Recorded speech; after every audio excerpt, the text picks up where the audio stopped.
and welcome back to the Phil Elverum discography breakdown. As always, I am Alex, and with me is...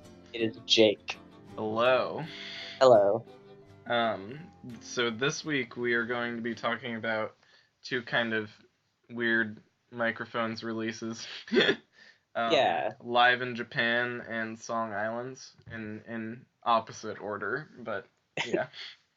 Yeah, this is our first kind of like interlude episode, or these aren't like the most recognizable full-length microphones albums, but they're important to talk about nonetheless, I think. Yeah, and like, I don't know, as much as these songs aren't as essential as like anything from the Glow Part 2 or Mount Erie or even most of It Was Hot, like it's still valuable to take a look at them, and there are still some like interesting ideas, and you can still kind of glean something from like looking at them about his discography in general.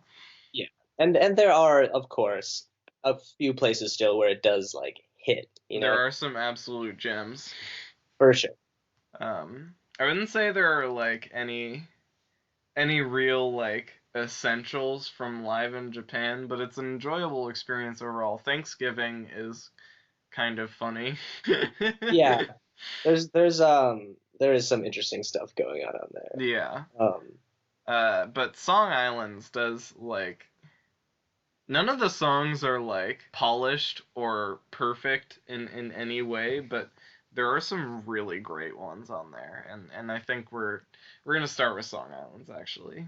Yeah. So the idea behind Song Islands is it's a compilation similar to the other compilation we talked about, except instead of 1996 to 1998, this is sort of like 1999 to 2002, I think, sort of a collection of singles that were released by themselves and kind of rarities and stuff that kind of all got put into this compilation that were released at some point during when the microphones were active.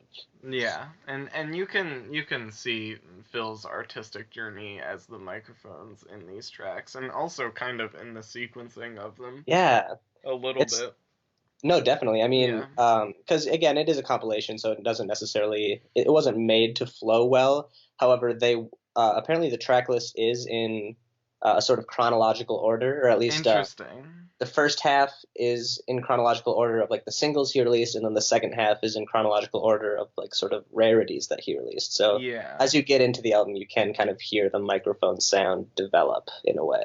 It was really weird for me, like kind of taking a step back and listening to these like old demos and watching all the progress he made from Don't Wake Me Up just sort of Yeah, unfold again, and kind of, also like we just did Mount Erie, and then suddenly it was put back into like the demos and Don't yeah, Wake Me Up. no, right, Which, exactly. And as much as, I've listened to a lot of this music before, it's still been like kind of starting all over again doing this series because we are listening to everything in chronological order. Although I do keep listening to Clear Moon, even though that's quite a ways away, and also after the Glow Part 2 for the next full week, I just listen to that only. yeah, we're gonna be prepared as hell for that Clear Moon episode, and I don't know. I think the Glow Part 2, it's like once you kind of get into a kick of it, it's you can't just leave it alone after Can't just that. put it down. Yeah, like what? That doesn't make any sense. Also, and then after Mount Erie, I was just fully obsessed with the Second Universe track 5 for Right. for that next week. I like from dusk to dawn. That the choir in that song was just playing in my head. Yeah, it's really like it gets inside your brain. Yeah. Um. Anyway, Song Anyway, Islands. yeah. So, I one cool don't. thing. Oh, sorry, No, what were you you gonna you say? first. You first. One thing I just wanted to mention is I think, kind of speaking to the, how you can kind of see the progress of his songwriting and his production. A lot of these songs are sort of like a lot of them are just their own demos, and some of them are demos of other songs that would later kind of become real songs. So in a way, it's also sort of looking at like the scaffolding, I guess, of some of the albums that he would go on to release. Like there's like a demo of The Moon is on the album. Yeah. There's, I think, Where It's Hotter kind of gets like a sort of demo version on there. Um, Which was not as good. yeah, no, that Really one. not as good. Yeah, I think one thing about this compilation is that it is a compilation. So there's definitely like hit or miss sort of aspect to it. There's songs that you really can kind of skip over, and then there's some also like really excellent songs. So in terms of like listening to it as a full album, like I don't really know. It's like good to do to hear it, but not something that I necessarily go out of my way to do very often. Yeah. Back to the scaffolding concept, like I was noticing that especially with some kind of like songs that feel like they were made during or around the Glow Part 2 era especially, and that was really interesting because a lot of them like they have a lot of the ideas from that album that kind of pop up, but like it's sort of messy and they don't quite mesh as well and they aren't as like Yeah, purposeful as what we hear in the album. But and no, yeah, then there's definitely a lot of that. there are still like kind of a couple like cases like I Lost My Wind I really liked and shit what was Is it Moon Moon? no Phil Elverum's Will. Oh yeah, yeah, yeah, Yeah, yeah. there it was. I just needed to scroll through my notes for a second. It yeah, that one was actually really beautiful, which I wasn't totally expecting. Like it's Yeah. very much a classic microphone song title. Like of course there is like a 20-year-old Phil Elverum song called Phil Elverum's Will. Right. And But isn't it's that the like one? it's a little ham-fisted in a way, so my expectations weren't super high. Is Phil Elverum's Will the one where the I Want Wind to Blow kind of riff is in there? It's like sort of a really early version of that. Yeah, yeah. I mean Yeah. there are like calls to it and I Lost My Wind as well. Both of those Yes. tracks I think are really like valuable to listen to and really enjoyable and you know, knowing the Glow Part 2 well, like you get something out of it like they add something to that whole kind of concept and ethos that isn't on the album. Not to say that they really needed to have been on the album or something, but they do add something, and I'm glad I've heard them now. No, definitely. There's a lot of that. I think I Lost My Wind also has sort of a similar chord progression to I Felt My Size, so that's another way that you can kind of like connect the two. One choice I really liked is there's no like explicit demos from any of his albums on this compilation except for the Moon. There's just an acoustic demo of the Moon on here. So like just the Yeah, song itself is incredible. So of course it's going to be good. But I think one of the reasons that I think it works so well is because I mean, the song on the original version obviously is like his vocals are mixed so far down and they're buried under so many just different layers of like noise and distortion. Whereas the version on here, it's his voice is kind of at the forefront. You can hear what he's saying. yeah, It kind of like brings the emotions more, I guess, to the surface instead of like burying them. yeah. I feel you on that. I personally I kind of I had a little bit of a different reaction. To me, it was like I don't know. I enjoyed it, and there definitely is like something you get out of this acoustic version that you don't get out of the studio album version. But to me it just kind of illustrated why the studio album version is so perfect and like I don't know. I guess I like the to me the cacophony of the original track is so kind of necessary to the impact of the song and really feeling like you're in it and you're living it and I don't know. I know, I agree 100%. I think Yeah. the production on the original version is kind of what pushes it into greatness. Um, it's just sort of like it's just kind of like looking at it from like a sort of different perspective. I just So thought it was interesting, at least. yeah, yeah, no, it's definitely like an interesting thing to listen to. So quick anecdote. On this album before the Moon acoustic version comes on, there are like a few kind of Americana tracks, which I'll get to in Okay. a minute because I really want to talk about those. But um, like Fee and I was listening to it just on speakers in the house earlier today, and my girlfriend Fiona was there, and we were kind of talking about those Americana tracks, and we were like, yeah, it's kind of nice. It's kind of funny. And then the Moon acoustic version comes on, and I go, uh-oh, and Fee just says, the fun is over. That, that is wonderful. Can I guess what the Americana tracks you're referring to are? Sure. I think one of them is I'm a Pearl Diver. Yes, very Okay, much cool. so. That reminds me of just like, I don't know, like floating down like a log raft, Yeah. like in the 1800s or something. So yeah, no, I get that. Um, and I guess would the other one be I Can't Believe You Actually Died? Yes. Nice. Really strange. Those two, I was really surprised when they came on because Americana is not a style I would associate with Phil Elverum, Right. and I was like, this is weird at first, but honestly, I walked away just really wanting to hear an Americana Microphones album. I know. I know. I think I mean the funny thing about I Can't Believe You Actually Died is I think somehow that's I feel like the most enduring song from this album. Like before I had really gotten into the microphones, like it was the first and only song that I'd heard from the entire compilation. Yeah. Um, and I don't know, it's just it's got such a like a sing along quality to it, and it Oh yeah. sounds like on the surface like so wholesome and just a bunch of buddies sitting around a campfire and singing a song or something. It's like really sweet, and then the lyrics are just like, oh, ouchie, no. I the weirdest thing about this song is that you could comfortably transform it into a bluegrass song. Like if a banjo just showed up halfway, it'd be like, yeah, this makes sense. Yeah.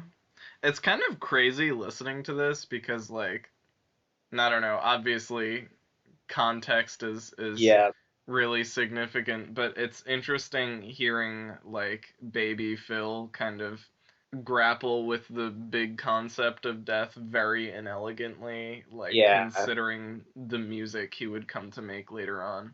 yeah, exactly. I mean, not to get too much into it, but you know, just the whole kind of ethos of A Crow Looked at Me is sort of kind of in direct contrast to songs like that. It kind of looms heavy. It does, yeah. You listen to it and you're like, oh, It's almost like there's almost part of it where it feels like this feels like in bad taste.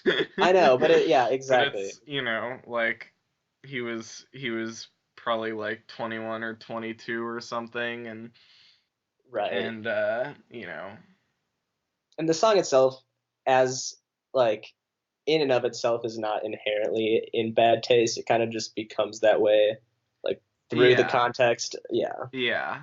It's it's not I can't believe you actually died's fault. it's not. I can't believe you actually died innocent. But yeah, Um, it's you see that song title, and then it's Americana, and it's a sing along, and it's kind of fun, but it's also yeah. sad. Do you know if this song ended up being on that Singers album that he I put out? think it I was. think so I'm pretty too. sure it was. I think that was how I first heard it, actually. Um, and I don't know if he kind of put it on there retroactively or if he re-recorded it um, for that other album. Because I think that album was actually like he brought in a big group of people in order to record a sort of sing-along album like how this song is. Yeah, I can't believe you actually died is the last song on Singers. I Okay. think I think he probably re-recorded it. Yeah, yeah, yeah, yeah. That makes sense. Yeah. Um, Oh, this is interesting. There's some like kind of like classic microphones rarities on Singers that I sort of forgot about. Like where is my tarp? yeah. So your Um, big black cloud will come. I oh, can't it's believe you morning time actually again. died. Yeah. It's always a fun time. Yeah. It's kind of similar uh, in a lot of ways to I Can't Believe You Actually Died, actually. Yeah. It's Um, interesting to see he was still trying to make these songs work in some way. I guess yeah, that was only 2005 though. that's true. Only a few years later. Yeah. Yeah. I guess it is kind of, it's easy to sort of compartmentalize the microphones in Mount Erie as these two separate things, when in reality it's like a microphones project was released in like 2003, and then a Mount Erie project was released in like 2004. It kind of really does bleed into itself Yeah. right away. Yeah. But yeah, there's I guess just some other shout outs for Song Islands here. The Glow Part 4, interesting. Basically just the glow. Basically just the Glow Part 1, just like more stripped down. Also made me realize how much that song sounds like on Avery Island Neutral Milk Oh Hotel. wow, that's a good comparison. Yeah, I never thought about that. It really does. Yeah. Yeah, just kind of like yeah, I agree. Um, at some point I have to bring up Antlers, which is probably my favorite song on Song Islands, and I don't know. It's definitely, it's like one of my favorite microphone songs. I don't know where I would like put it in a ranking, but it's just like a really, really beautiful little acoustic track. There's nothing like Yeah. crazy about the production or anything like that, but it's like a sweet little lullaby that I really love. Yeah. Uh, like I love the melody and I love the piano part at the end, and Yeah, it's also really pretty. it is really pretty, and it's the song that the band, the Antlers, is named after. Oh, really? Yeah, Huh. I so mean that influence makes perfect sense, it does. Yeah. but Lanterns Yes. is it's a clear Mount Erie leftover and it's very good. What's funny is a big, like a substantial portion of Lanterns is actually kind of remolded into the first song off of No Flashlight. A Really? lot of the lyrics are the same, and like the kind of like drum loop thing it has going on is the same. And I never noticed it before, despite having heard both tracks. But when I was listening to it, Ah, it's like, oh, this is like very clearly like influence or like similar to I Hold Nothing from No Flashlight. So it'll be kind of interesting to yeah. revisit that sort of sound. Yeah, we gotta keep that in mind in a couple weeks. Yeah, right. Um, Wake Me Up is really gorgeous. I loved the like um kind of well, I don't know. He incorporated an orchestra, and yes. it's not something, again, not something I would really think about fitting comfortably into the microphone sound, but works Yeah, really it's beautifully, and I'd love to hear him play with more of that in the future, kind of in the way he did it here. I know, yeah, and that's kind of back to the Americana thing. Those other songs, I think, I Can't Believe You Actually Died has strings on it, and maybe even the Pearl Diver song has some strings on it, which I think is a nice touch. I think it kind of complements his style well. Yeah, this is kind of a separate point, but one thing I noticed listening to this is and I haven't ever seen Phil talk about them as an influence, but I kept feeling like I was seeing some level of Radiohead influence, especially on like the experiments in Deeply Buried and a couple other Okay, tracks. it wouldn't surprise me necessarily. I also felt like I kind of felt a teeny tiny bit of that listening to Mount Erie last week. Okay, Um, just like it's not heavy, and maybe it wasn't even so much that Phil was personally into Radiohead or influenced by them, but Radiohead was super ubiquitous at the time, yeah, and we're just in the cultural consciousness, so that might be part of it. I know that he has mentioned before his influence from the sort of '90s Seattle grunge scene. Um, so I guess it would make sense. You can sort of draw a tenuous connection there. Like, Yeah. I could definitely see it. Also, Uh, we know that Phil is very much into Bjork, and yes. you know, close relation there. Oh, that reminds me. I actually wrote this down. So I have Song Islands on record, and there's sort of like his other ones that we've read in other episodes. He has a little brief description of the album. Yeah. Um, and one of the things he mentions is the artwork is from a day where him and Kyle Fields did a frenzy of freestyle abstract paintings. And anyway, Sounds the like a little cloud, blast. yeah, it really does. If you can just kind of see the one on the cover, but if you have the physical version, like both of the inside flaps have like a different picture and like sort of a similar style, and then the back does as well. But the little floating head on the cover is apparently the same floating head from the line "Come on in, little floating head, the door" from Voice in Headphones. Your Bjork comment just kind of like reminded me of that, so I figured I should mention it. That's a funny connection. Mm-hmm. So yeah. Any other Song Islands tidbits that you took note of? Um, there are a couple, but not like super important ones. Yeah, pretty much same. I guess if I had to mention one more thing, I thought it was interesting on. Hold on, let me figure out which song this is. Deeply Buried, which we were mentioning just a couple minutes ago. Yes. Yeah, he mentions a pregnancy scare on that song, which he also mentions on Now Only. This is true. Is like the album he just put out a couple years ago. So it's kind of interesting to hear it from both a very removed perspective from like 15 years later and I hear about didn't it in even it. make that connection somehow. I didn't even think about that. Yeah, I don't know the exact line. I didn't write it down, but I'm just like, oh, it's a little connection there. Yeah, that's definitely interesting.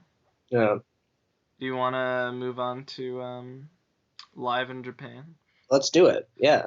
All right, jumping forward a little bit. Um, so live in Japan came like smack dab in the middle of Phil's Norway seclusion. For those who don't know, after the release of the album Mount Erie, actually I suppose Mount Erie was released while he was in Norway. After the recording of the album Mount Erie, Phil fled to Norway. That's a good, yeah. Just kind of sick of his life, I guess. And he went on a tour called something like I Am Going Away and I Am Never Ever Coming Back tour. Okay. Did not know um that.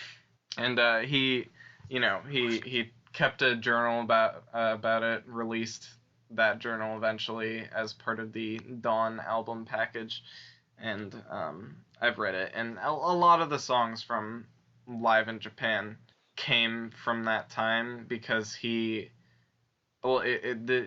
kind of this tour actually happened when he was out there. He left Norway to go on this tour, and so it kind of it cuts the book in half, and the songs on this album, like we see them in their earliest state, they'd pop up again and again throughout his career, and like 9 new songs of Mount Erie, 11 old songs of Mount Erie, Singers, and then Dawn, and then again on Lost Wisdom, which are all gonna be one big episode. Yeah.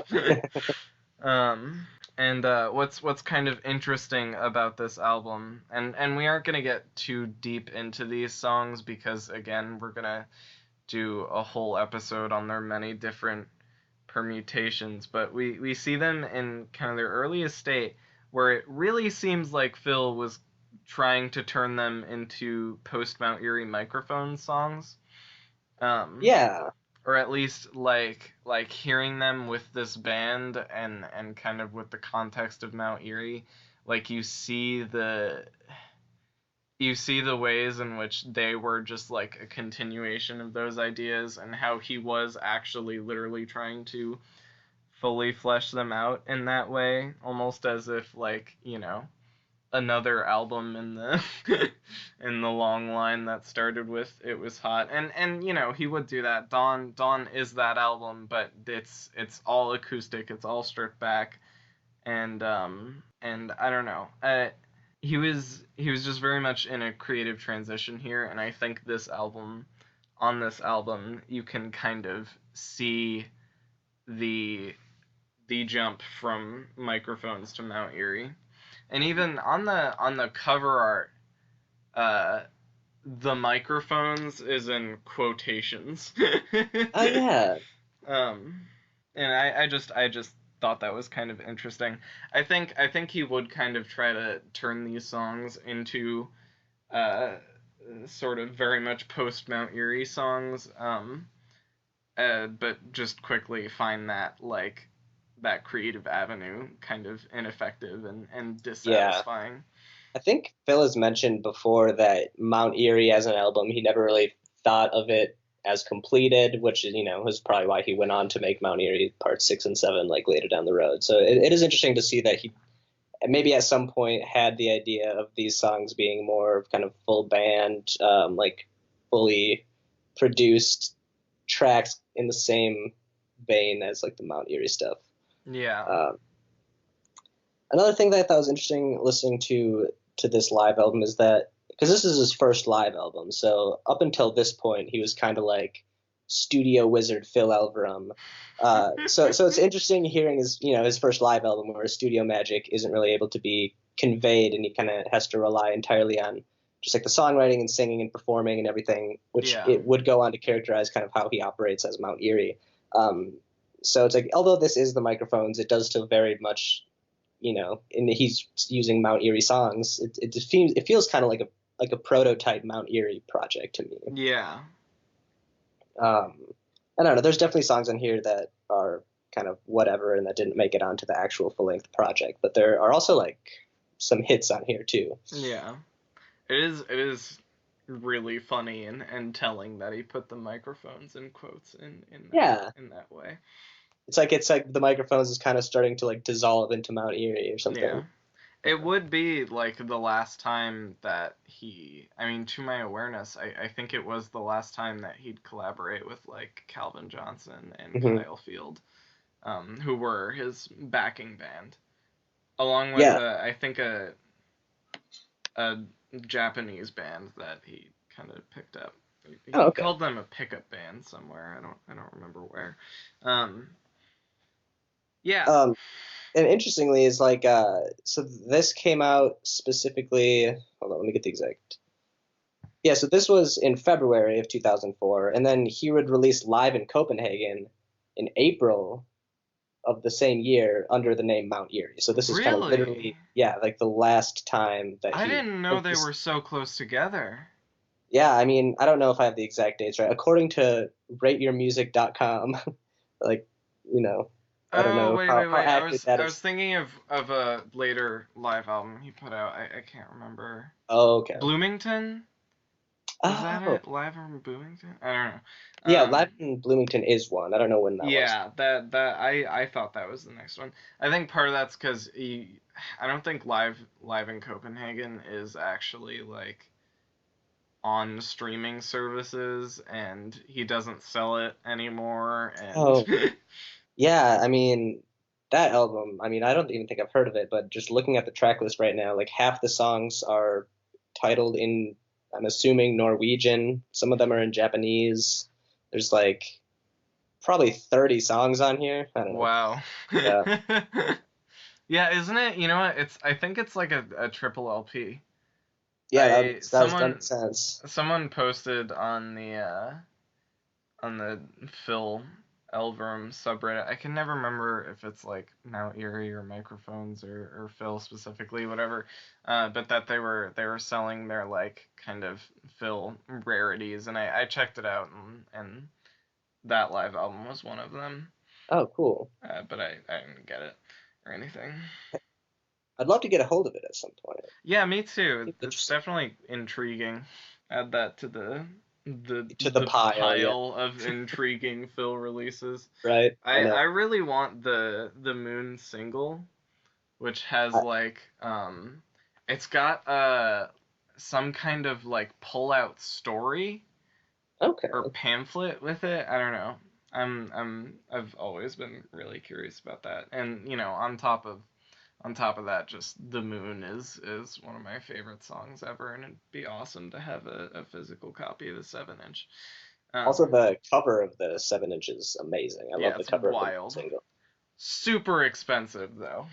I bet, yeah. Hard to find. Anyway, we should probably keep talking about that Yes. album. I want to So talk about the Blow Part 2 for a second. yes, It's kind of goes to a lot of places, and I don't think it's totally like a highlight, but yeah, it does have this very loving tribute to Kayla Marisic, it does. Yeah, who according to the Headwaters pamphlet moved away during the Mount Erie sessions. That was okay, like a little sweet and nice and sad also. yeah. I agree. I think I mean, just real quick, back to Song Islands. I think that was also like some of her kind of like last material that she ended up being like a huge part of, I guess. And for the record, her band, Kayla Marisic's band, is named The Blow. Yeah, interesting. That makes sense. Yeah, Um, it's just, shows the closeness they had, I guess. and then the Blow Part Two. I think I mentioned this on the It Was Hot episode, but it is technically a sequel to the first something on It Was Hot We Stayed in the Water. Yeah. If you listen to both, they kind of have the part of the verse is like the same. Um, also like him blowing into the microphone to make it sound like wind. It's like such a him thing to do. Yeah. Um, I didn't take a lot of notes on this album, but yeah, well, like you the mentioned, a the lot of it next is one I Dawn. have, the biggest one is "The moon won't take you out to wine and dine." Wait, what is that one from?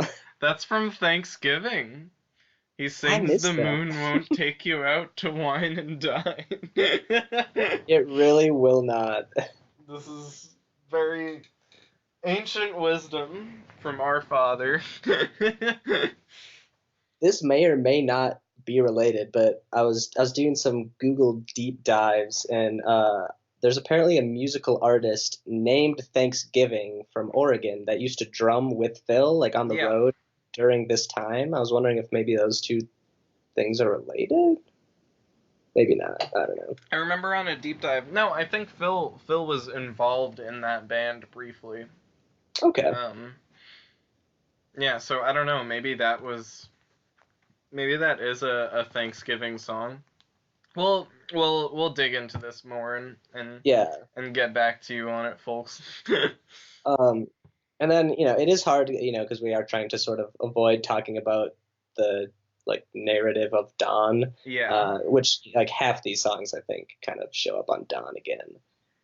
It's kind of hard to it was hard to decide if we should talk about this album on this episode or on the episode where we do, 9 new songs, 11 old songs, singers, Dawn and Lost Wisdom. But I think just ultimately the most interesting piece of information on here for me is that he was kind of trying to turn these songs into Mount Erie songs, as in the Right. album.